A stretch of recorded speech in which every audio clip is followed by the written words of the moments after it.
Hello and welcome back to the Fruit of Grisaia. Last time we, as Yuuji Kasumi, tried to figure out why Amane is as clingy as she is. We also told another story to Makina, this time with a better result, although the mention of food in the story got Makina distracted.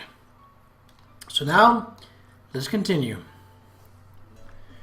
During my middle school days in America, I got a number of strange nicknames from my classmates. Mainly because none of them could be bothered to remember a Japanese name. On the predictable side, there was Jap and Shorty. My family name Kasami got abbreviated to KZ as well. However, among my numerous nicknames, the only one that stuck through basic training was Gar, short for garbage eater. It's not that I have a reputation for dumpster diving, it was a reference to my tolerance for shitty food. As to how I earned it, the story is very simple. The KP made a slop unfit for pigs, and I ate it without grimacing.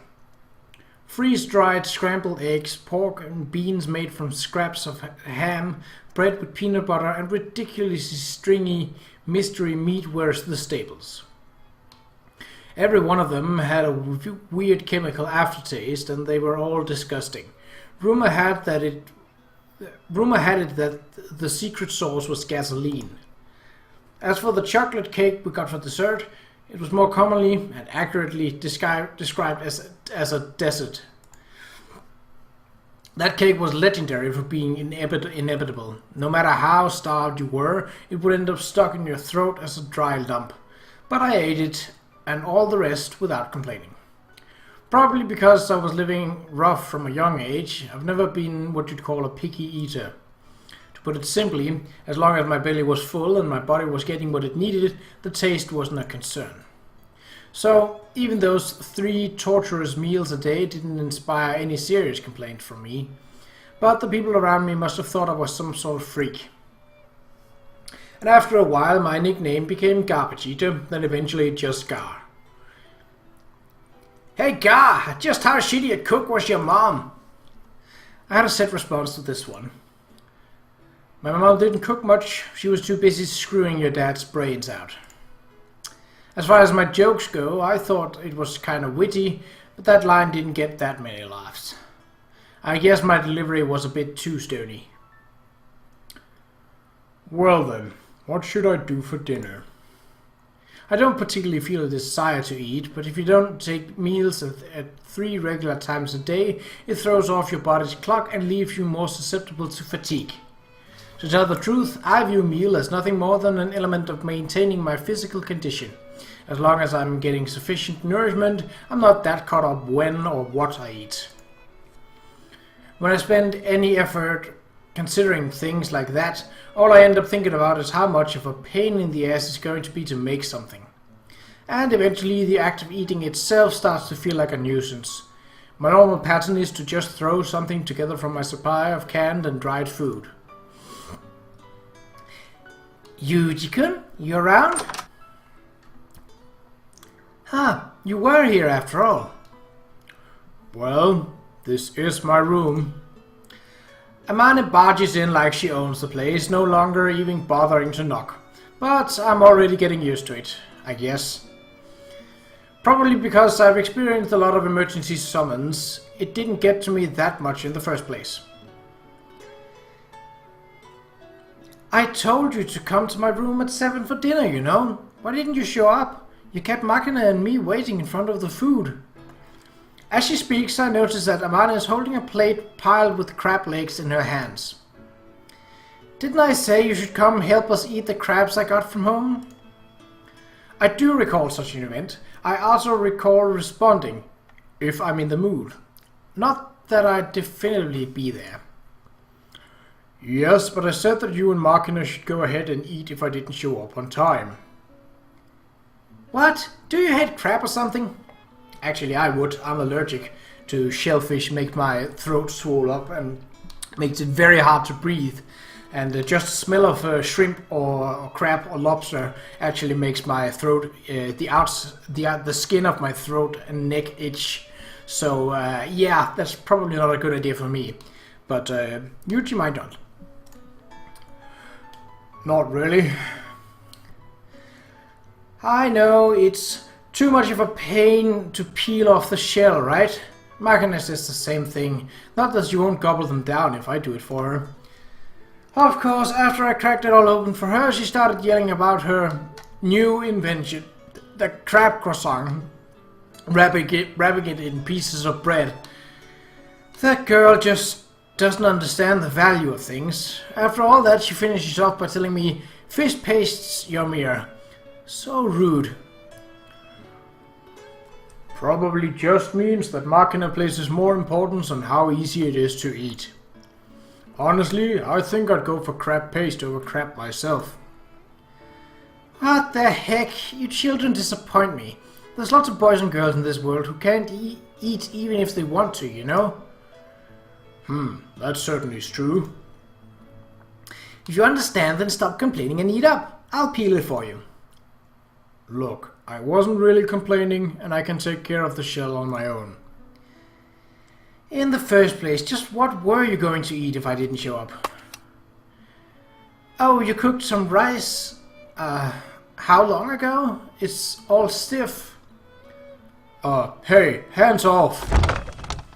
Amane has wandered off into my kitchen and is examining things as she pleases. After confirming the contents of my mess kit cooker, she opens the door to my refrigerator and starts taking stock of my supplies. Half-emptied canned fruit, fish sticks, mayonnaise, lettuce and spinach. What's this thing? Canned pickled radish? Where the heck did you even buy this? More importantly, how long has it been open? I opened it at lunch. Get off my back. Why is it that this feels strangely embarrassing? It's not like I have anything troublesome in the fridge. In the first place, where does she get off calling canned radish this thing? It's well known among canned food connoisseurs as almost decent and pretty much edible. Is this woman looking down on the brave men and women who've gained courage from canned food throughout the years? As I silently burn with righteous indignation, Amane brazenly starts running tap water into my rice cooker. Hey, what do you think you're doing? Huh? The rice is all hot, so I'm giving it some moisture. I don't care if it's hot. Probably because I'm used to eating canned stuff that comes out of arid and stiff as wax candle, I'm pretty tolerant to tough food. Eggs. You've only got 2. Mind if I use them both? I don't care, but what are you planning? I'm going to make you crab fried rice. You just sit there and be patient.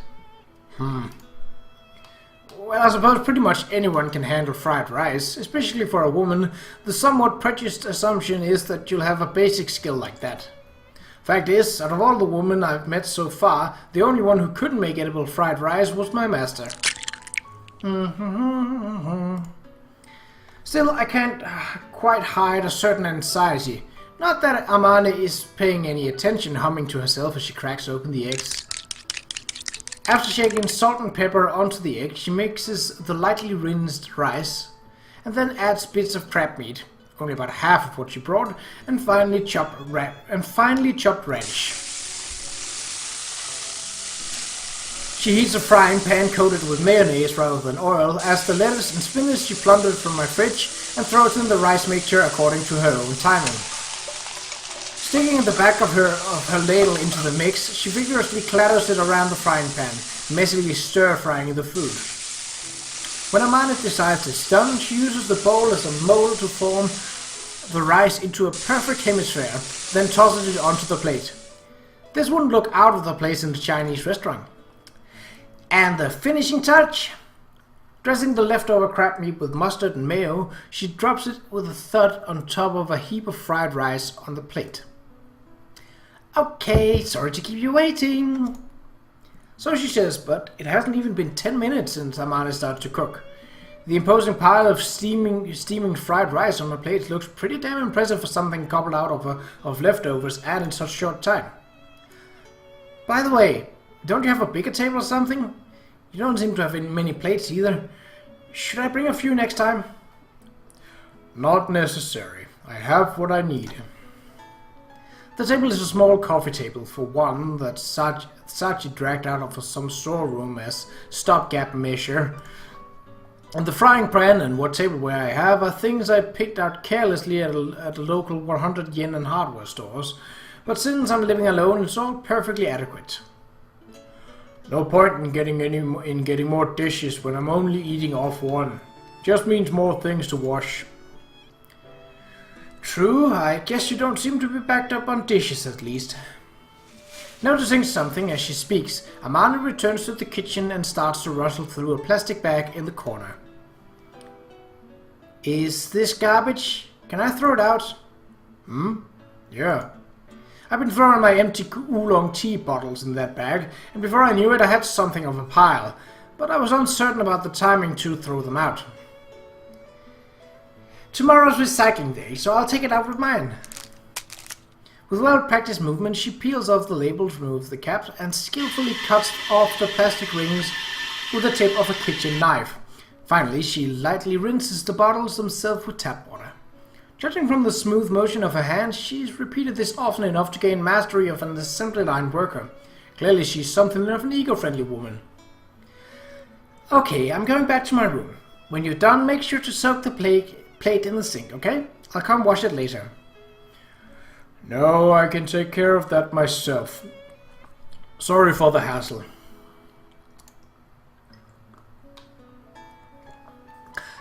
Not a problem. I need to show off my talents in this department, so you'll get the idea I'm just a horny big sister role player.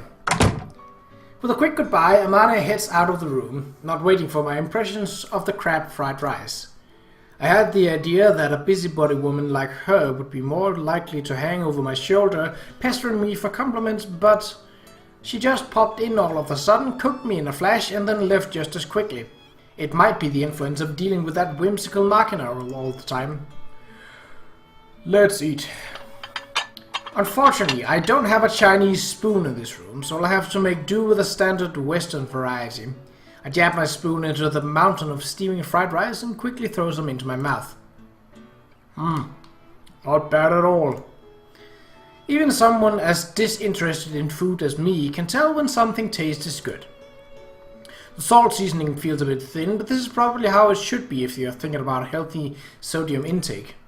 Although it would be insulting to compare this to the crap my master made, it's also different from the stuff you'd get at a high-priced Chinese restaurant. It tasted like your standard fried rice. What's with this flavor? When I was living alone with my mother as a child, I remember eating fried rice that tasted like this. After finishing her day job, my mother would make me dinner before her night shift started. In the last week of the month, before her paychecks came in, it would often be a pretty plain meal of fried rice.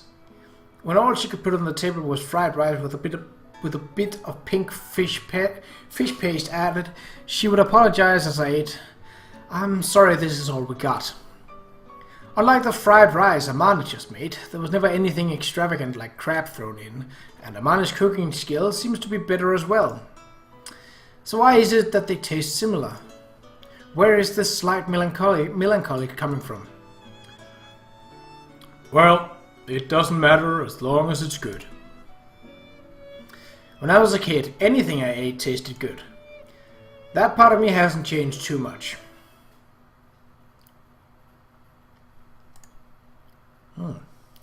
It's very dangerous to jump to conclusions about someone. When you make a judgment without sufficient information, you're going to be at least slightly off. Whether that's an over or underestimation, it clouds your perception and often comes back to bite you in the end. My employer is exactly the sort of organization that lives and dies by gathering accurate intelligence, and I heard a lot about its importance from my acid-tongued master as well. Therefore, I make a conscious effort not to label others prematurely.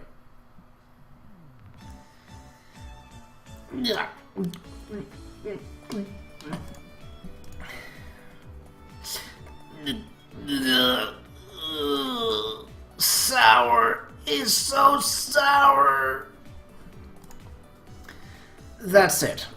Every time that this Matsushima Michiru Shima Michiru girl enters my field of vision, I find myself dying to stick exactly such a mental label on her. Yo, Michiru.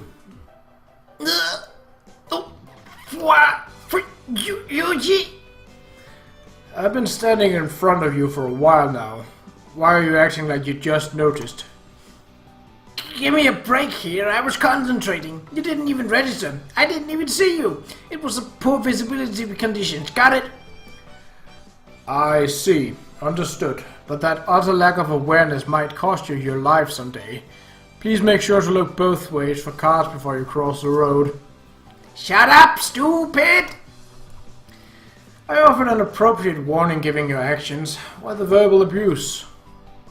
Shut up, shut up, shut up! Go away, you jerk! Michiru vigorously throws the empty paper carton she was holding at me. Flying into a fit of rage just because someone tells you something you don't want to hear isn't a good habit. I hope you go sour. Go sour right now, jerk! Judging that I don't have a foothold in this conversation, I pick up the garbage Michiru hurled at me and temporarily withdraw from the scene. 100% vitamin C drink. Reading out the description printed on the carton, I tilt my head in bemusement. I've seen plenty of 100% fruit juice drinks, but this is a new one. The parent company of this manufacturer is a pharmaceutical corporation. Maybe it's some sort of undiluted vitamin solution used in beauty products, or maybe it's not meant literally and they're just exaggerating to play up the fact that it's packed full of the stuff. Either way, it's a soft drink that emphasizes its vitamin C content above all else, which means that it's probably incredibly sour and acidic. It must be torture to drink unless you've got a pretty strong tolerance for such a thing. So why was she drinking this stuff? From the look on her face, it didn't think it was out of fondness for the taste. Some kind of self-flagellation, or maybe... Why are you here? Interrupting my thoughts, Sakaki stares at me suspiciously. Yo, if it isn't Yumin. For the moment, can I confirm that if that was intended to be some sort of nickname for me? Calm down. If you lose your sense of humor, you won't be able to live a fun life. I'm not particularly looking to live a fun life. I see. In that case, it wasn't a nickname. Slip of the tongue. Happy now? You are a truly aggravating human being. Aggravating as I may be, Sakaki nonetheless approaches me. What's that in your hand? This? It's an empty soft drink carton. That blonde girl was drinking it earlier. And you have it why? Please don't tell me you enjoy collecting that sort of thing. Is collecting this sort of thing as evil a hobby as that scowl implies? I'm interested. Please explain in detail.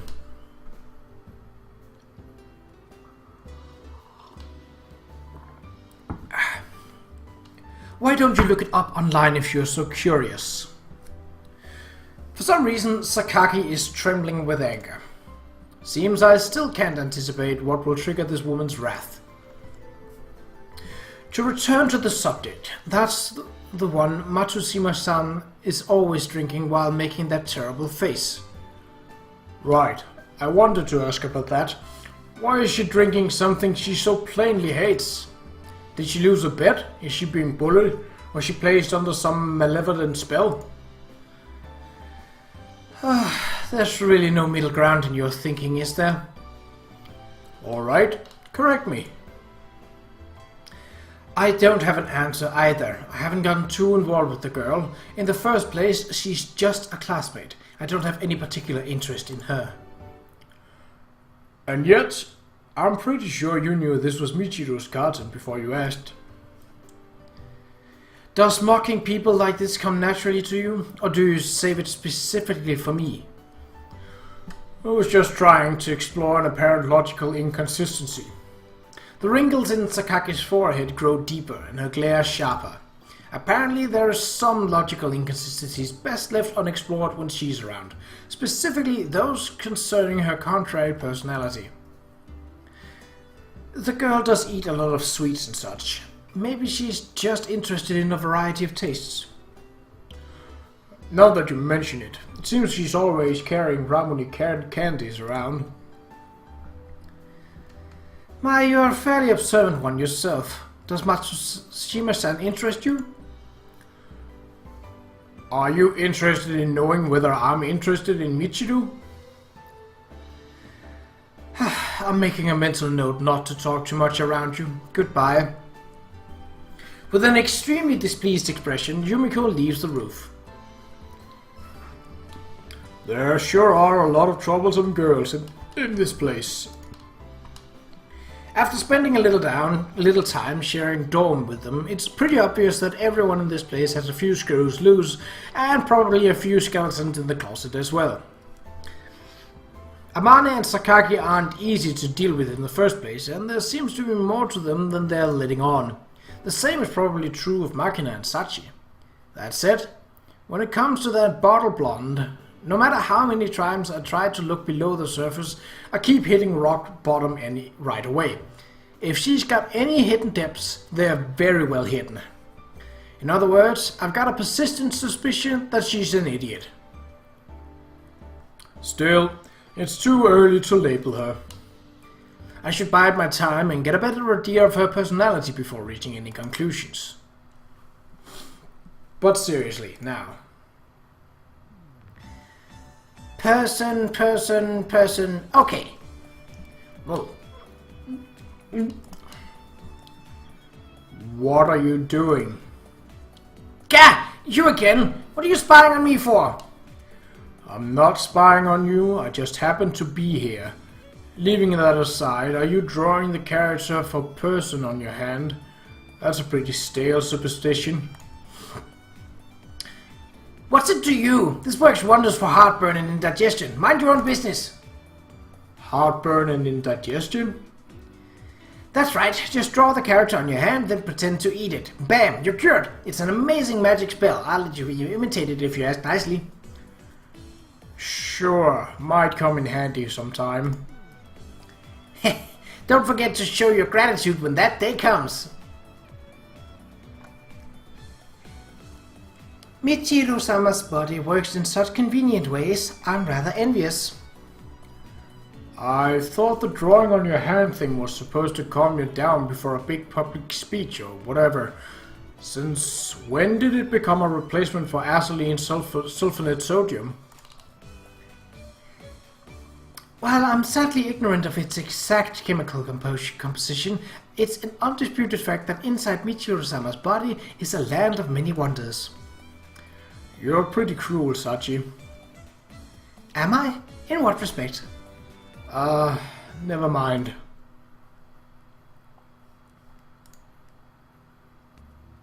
Hey, Amane, hold it! God, Michiru, what's wrong? That juice you brought for me yesterday is way past the expiration date. Huh? No way. I checked it myself. I'm sure it was fine.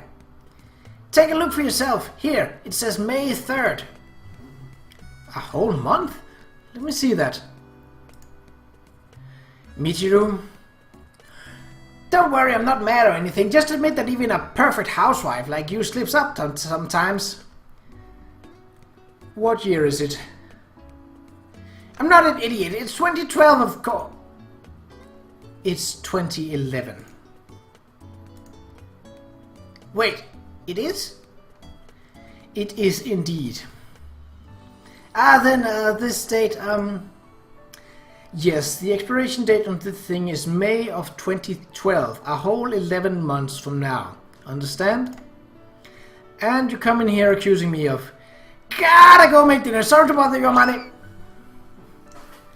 Hold it right there, you snapped at me over your own dumb mistake. How about an apology?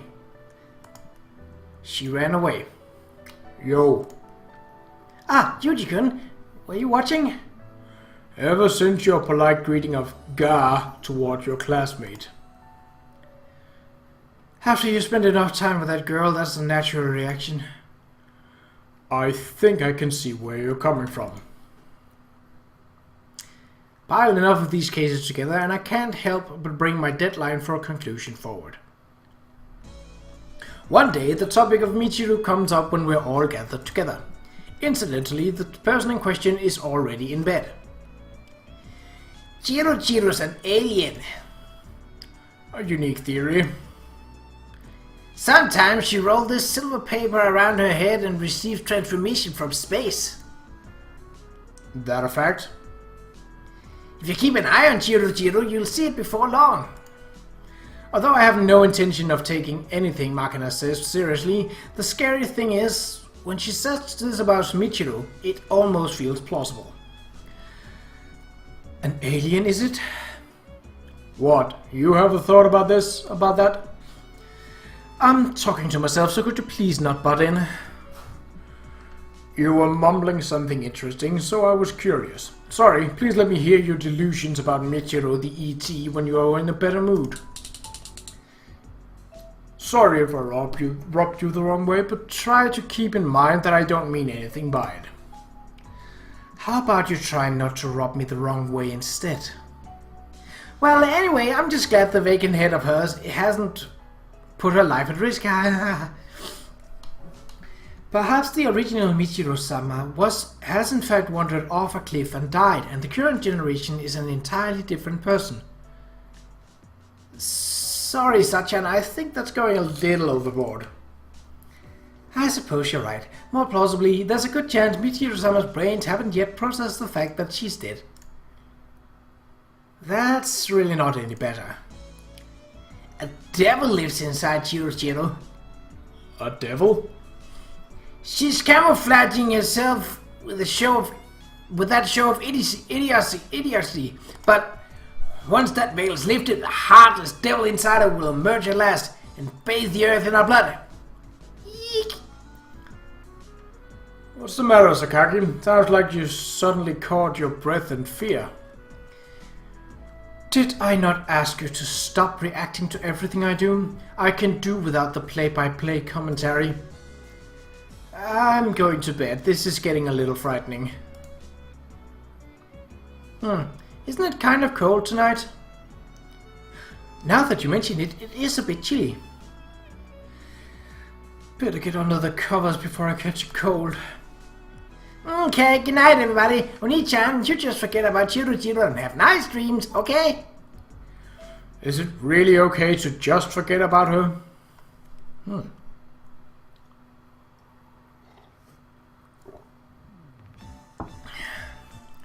The next morning. Having finished my usual morning routine, I'm waiting for the others in the lobby. But for some reason, nobody's showing up. Everybody is late at once. Seems like a bit too much of a coincidence. The pattern so far has been Amane and Makina noisily arriving first, followed by Sachi and Michiru noisily arriving second, with Sakaki sullenly arriving last. The normally rowdy morning is bizarrely quiet today. Good morning. Just as I'm thinking about this, Amane appears around the corner of the hallway. She's hunched over, hiding the breast she's so fond of. Her hair's sticking up in places, and her skin seems rough. Caught a cold. Shouldn't have stayed up when the season's changing. You look bad. Your beloved breasts are all shriveled. Huh? No way, that can't. Of course, I'm just screwing with you. What kind of cold would cause breasts to shrink? I haven't heard of one. Look, could you maybe not torment a sick person? Understood. I'll do my best. Where are the others? Dunno. Makina's out of it in her room, so she must caught the same bug as me. So we're waiting on the other three. As I speak, someone appears from around the corner.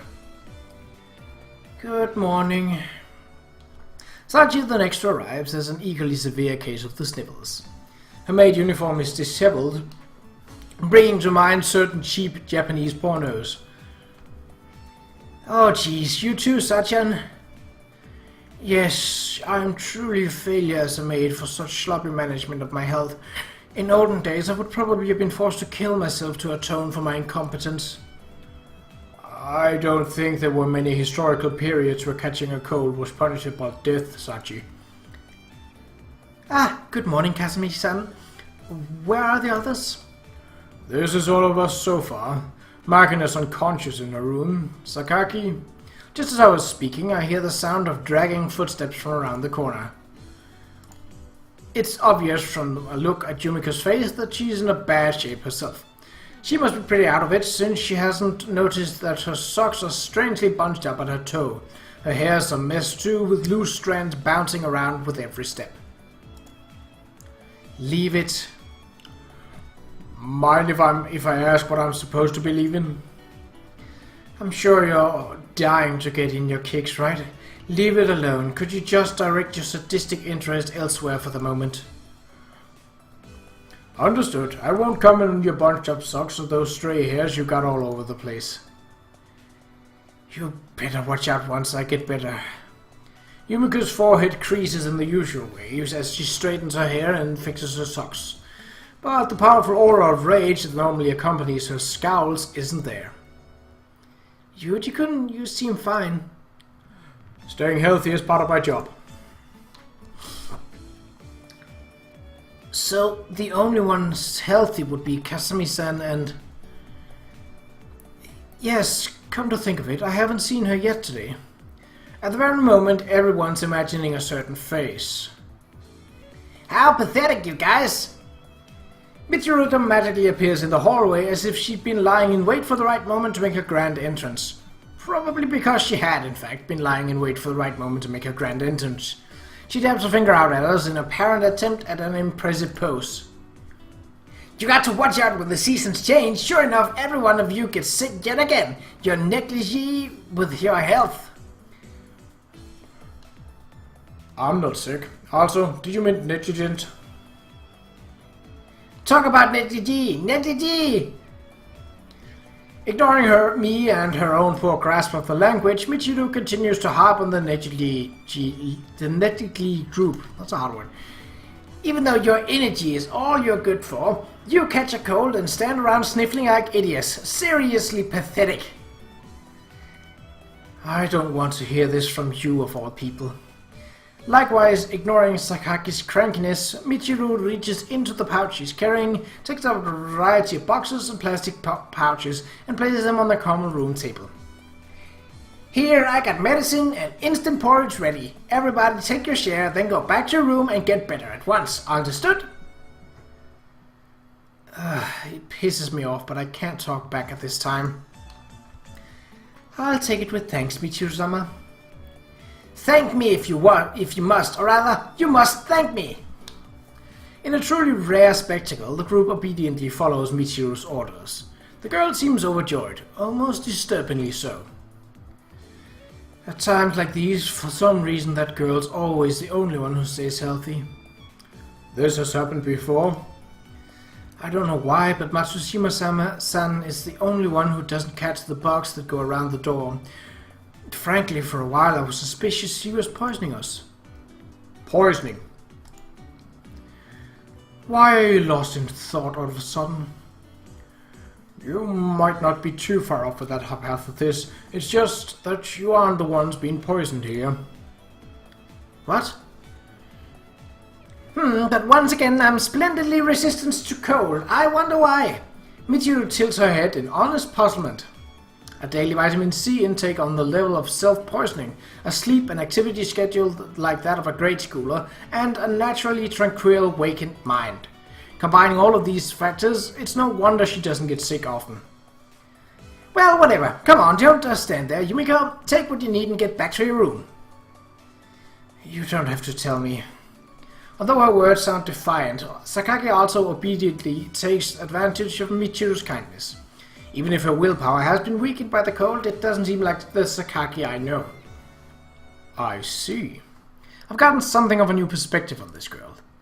Honestly, there's no mistaking the fact that she's an idiot, but without a doubt, she's a necessary idiot for this place. Among this strangely precocious bunch, Michiru is a complete outlier in her lifestyle patterns and thought processes. I guess her presence really helps balance out the group in a way. The porridge, there's no plum flavor. Amane took that one. Alright, I'll bring one to your room later. Just take the medicine back for now. Yes, okay, thank you. Yes, Yumiko, shower me in gratitude. No, I mean, you could sprinkle me with a little gratitude if you feel like it. Above all, I'm seriously surprised by the way something vaguely resembling a friendly feeling seems to be temporarily present between her and this box-cutter woman. Sakage's apparent interest in Michiru also seems to hint at some sort of positive emotion. Michiru might have some sort of mysterious charm in her own right. Hey, Yuuji! What? You two, don't just stand there. Put on a face mask so you don't catch their cold. Here, I got some ready, so hurry up. Yeah, I'll take one. Taking the mask Michiru thrust out at me, I return to my room. There are parts of people you can't judge from a unified perspective. Trivial as it might seem, I've picked up another bit of knowledge at this school. And we shall take the next part of the school life in the next episode. So until then, take care.